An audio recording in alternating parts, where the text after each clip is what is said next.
Значи на 20 ноември 2008 година, околу 18 часот, односно после во вечерните часови, на отворената скопска сцена каде што се пружаат сексуални услуги, поточно околу судовите и МРТВ, приведени се околу 30 луѓе, меѓу кои во најголем дел се сексуални работници, но има и еден активист од невладина организација и неколку случаи минувачи, односно клиенти на сексуалните работници, и сите се однесени во полициска станица Битка. За кратко време случајните минувачи и клиентите се ослободени, по известно време ослободени и активистот од невладина организација, задржани се само сексуалните работници повеќе од 20 часа.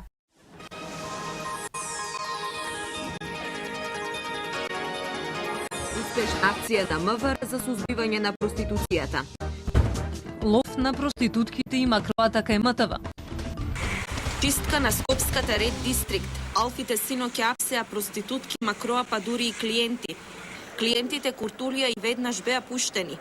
Проститутките и нивните подведувачи ја поминаа ноќта во станица.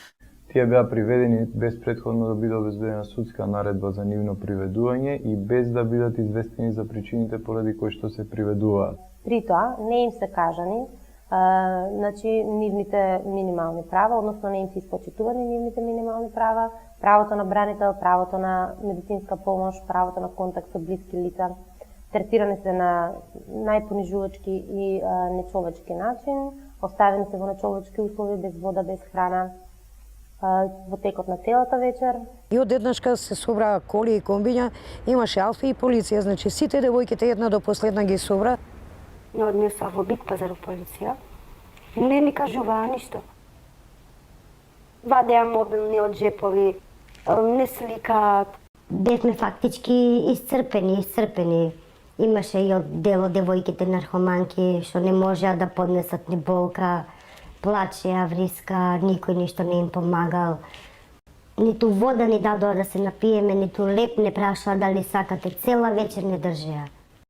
Немаше кај да спиеме, 2 клупи имаше, клупи дрве. Доле седевме на подот, а подот беше мокар.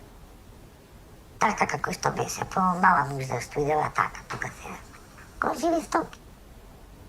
Во полициската станица снимени се и фотографирани се од страна на службените лица, кои снимки подоцна се најдоа на вебсајтот на МВР, како и на сите национални телевизии и печатени медиуми. Полицијата ги приведе синоќа, а денеска ги однесе на доктор. Исходот на акцијата беше тестирање во раните утрински часови, значи наредниот ден на 21, без согласност на сексуалните работници, со прибавена судска наредба, која што според нас е незаконски, издадена на незаконски начин.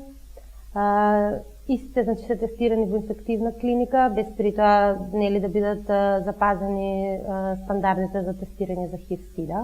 Пред клиниката исто така беа присутни голем број на новинарски екипи, сексуалните работници беа фотографирани, навредувани од нивна страна, при што исто така им беше повредено правото на приватност. Заради ваквото постапување на полицијата, на припадниците на МВР, со своја оценка дека основните човекови права на овие лица се повредени, се јавија скоро сите невладини организации, чија што цел е заштита на основните човекови права, и беше формиран еден адвокатски тим кој што оцени дека во тоа што овие лица го кажуваат и го изнесуваат, навистина постои основа за поведување на неколку судски постапки. Овие 13 сексуални работници поднесоа барање за утврдување на повреда на правото на приватност пред Дирекцијата за заштита на лични податоци.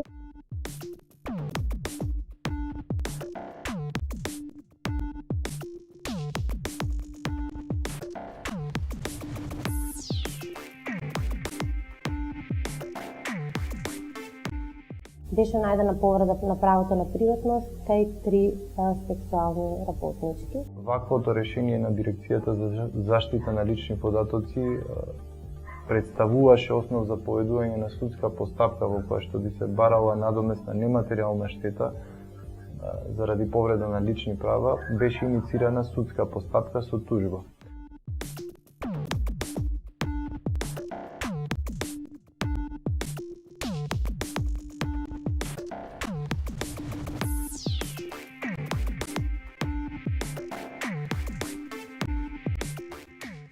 текна судската постапка која што беше иницирана со тужбата со која што се бараше надомесна нематеријална штета поради повредено право на приватност, се постави прашањето дали и во кои медиуми ликовите на тужителките овде веќе на овие лица не биле заскриени поради што снимките и изданијата на печатените медиуми на весниците беа дадени на вештачење со цел да се утврди точно во кој од нив тие биле замаскирани и во кои не биле замаскирани. Така што предметот сега се наоѓа во фаза на вештачење. Практично, оно што беше најфлагрантно и најзачудувачки во 2009 година, што воопшто сексуалните работнички не беа препознаени како жртви на бројни повреди на човекови права од страна на новинарите, кои се ставија во улога на соучесници во повреда на нивното право на приватност. И тој случај на медиумска криминализација на сексуалните работници продолжува, главно како резултат на тоа што новинарите се уште се држат цврсто за полициската верзија на настаните и не смогнуваат храброст да ги преиспитуваат.